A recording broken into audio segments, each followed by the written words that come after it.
Oi pessoal, aqui é o Davi, leiloeiro da Alfa Leilões. Vamos continuar juntos conhecendo o leilão de verdade. Auto de arrematação e carta de arrematação.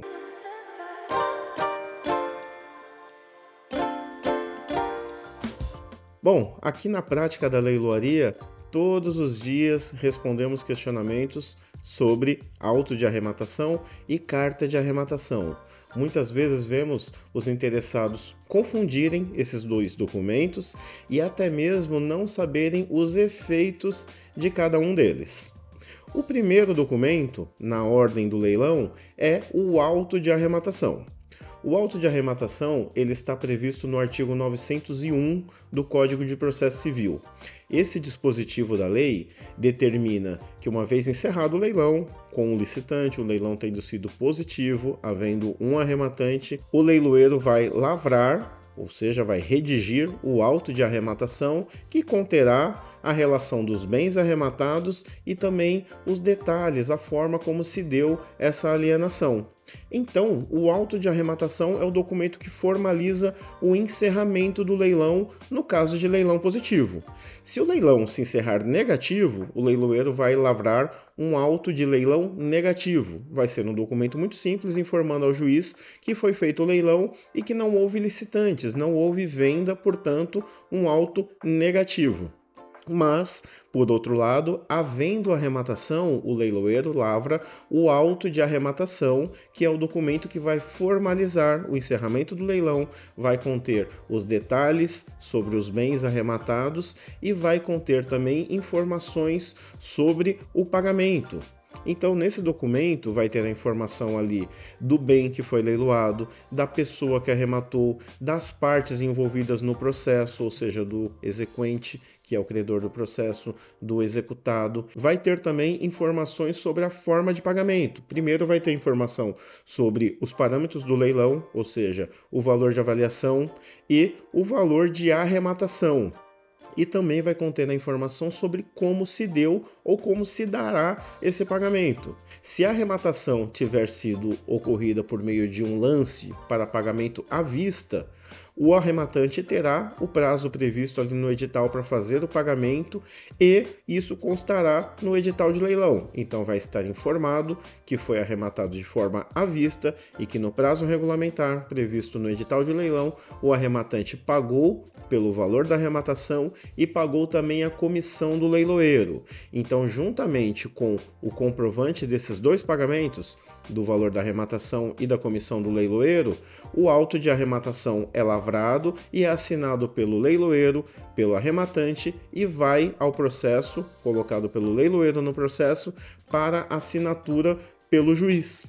Como vocês, conhecedores do leilão de verdade, já sabem que além da forma à vista, também é possível arrematar em leilão judicial pagando parcelado, eu já destaco aqui para você que o procedimento da expedição do auto de arrematação não é alterado. A única diferença é que vai ter o detalhamento sobre a forma de pagamento.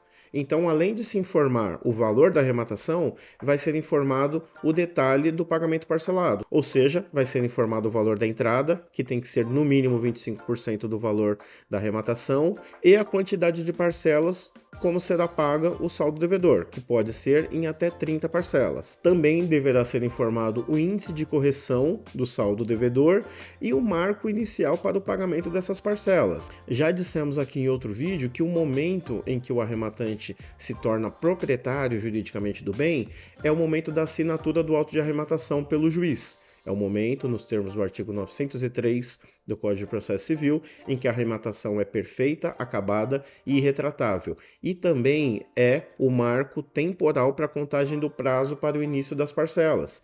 Então, 30 dias após a assinatura do auto de arrematação pelo juiz, já se inicia o dever de pagar as parcelas conforme proposto e conforme arrematado. Esse dispositivo da lei dispõe o que deve conter na carta de arrematação. Mas antes de te dizer o que deve conter na carta de arrematação, vamos aqui sim entender a diferença entre auto de arrematação e carta de arrematação. O auto de arrematação é o documento que formaliza o encerramento do leilão e que tem os detalhes do leilão ocorrido, ou seja, os detalhes do bem arrematado e a forma de pagamento. A carta de arrematação é o instrumento jurídico que dá publicidade à arrematação. Então, uma vez lavrado o auto de arrematação pelo leiloeiro, assinado pelo leiloeiro, pelo arrematante e pelo juiz, comprovados os pagamentos do valor da arrematação ou da entrada e da comissão do leiloeiro, tudo isso vai para o processo. É iniciado um prazo para que as partes possam se manifestar sobre a arrematação ocorrida, mas esse ponto específico não vamos abordar aqui porque já temos um vídeo em que a gente fala sobre o pós-leilão. Você pode assistir esse vídeo para entender um pouco mais. Decorrido esse prazo, o arrematante poderá solicitar ao juiz condutor do processo a expedição da carta de arrematação, que é o documento que vai dar publicidade à arrematação ocorrida, vai exteriorizar os efeitos da arrematação.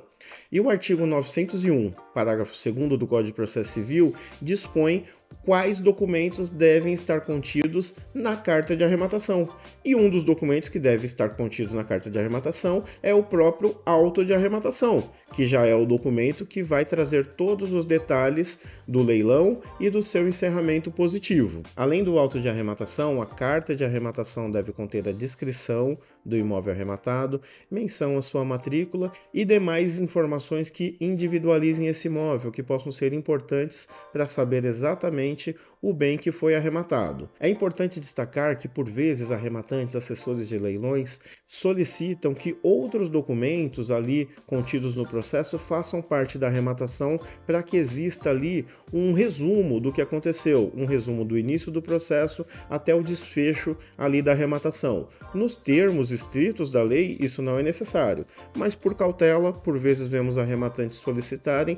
Na nossa visão, a inserção de informações adicionais ou até de documentos adicionais não prejudica em nada o procedimento, não traz nenhuma morosidade e pode ser importante para que no momento do registro da carta de arrematação não se tenha nenhuma dúvida e não enseje nenhuma nota devolutiva pelo cartório de registro de imóveis.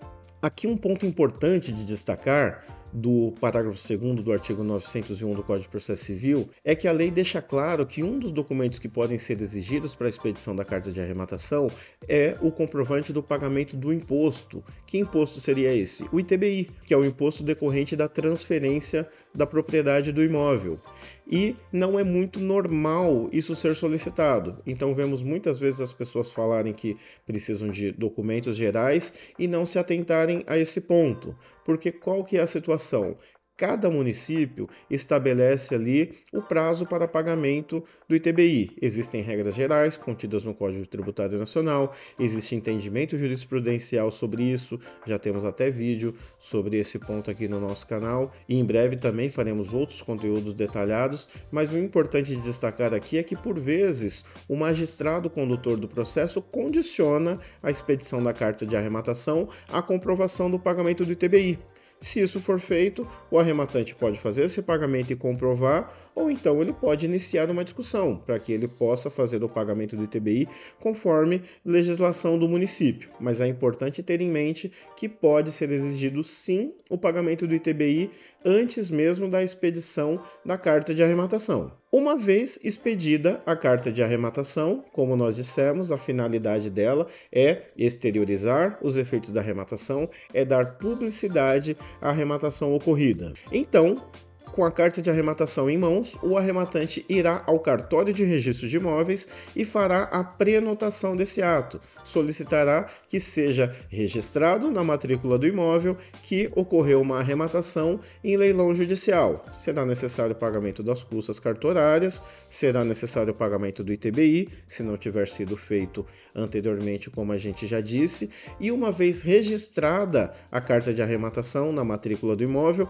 haverá ali a informação de que esse imóvel pertence a uma nova pessoa. Qual pessoa? Ao arrematante que participou do procedimento do leilão e arrematou esse imóvel. E aqui um ponto importante é que normalmente a carta de arrematação sempre foi expedida pela serventia, pelo judiciário, pelos servidores ali que servem ao juiz, que servem à vara em que corre o processo, em que foi determinada a realização do leilão.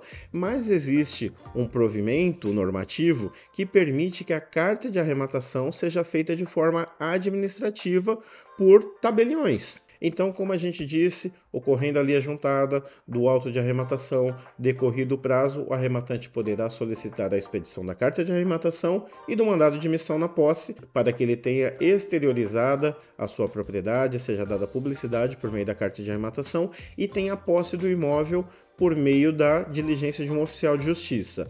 E a carta de arrematação poderá ser solicitada nesse momento para que a serventia judicial emita esse documento e possa ser encaminhado ao cartório de registro de imóveis, ou o arrematante poderá solicitar ao serviço notarial, ou seja, a um cartório que emitirá esse documento de forma administrativa, contendo os documentos necessários e poderá ser enviado diretamente ao cartório de registro de imóveis para que seja dada publicidade à arrematação ocorrida. De uma forma ou de outra, será registrada a carta de arrematação e será dada publicidade à propriedade do arrematante. Então agora, você conhecedor do leilão de verdade, já sabe mais um ponto importante. Já sabe para que serve o auto de arrematação e para que serve a carta de arrematação. E aqui vai uma informação adicional. Muitas vezes somos questionados por arrematantes sobre qual vai ser o custo ali para ele expedir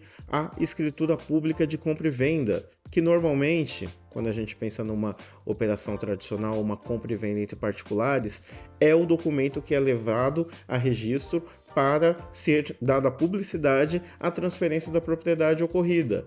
Já nos leilões judiciais, não é necessário ser expedida uma escritura pública de compra e venda. A carta de arrematação é o documento suficiente para ser levado a efeito o registro e ser dada publicidade à arrematação, ou seja, à transferência de propriedade ocorrida. Então aqui tem mais um ponto positivo da arrematação em leilão judicial. Não é preciso pagar pela escritura pública de compra e venda. A carta de arrematação faz as vezes desse documento e é suficiente para dar publicidade e exteriorizar os efeitos da arrematação. Então aqui mais uma economia advinda do leilão judicial. E só uma diferenciação: todo esse raciocínio que nós falamos aqui se aplica também ao leilão extrajudicial. A terminologia muda um pouquinho. Então, o que no leilão judicial é chamado de auto de arrematação, no extrajudicial é chamado de ata de leilão positivo. Vai conter as informações, tal como falamos aqui sobre o auto de arrematação, mas um ponto importante que deve ser considerado é que no leilão extrajudicial, sim, é necessária a lavratura de uma escritura pública de compra e venda.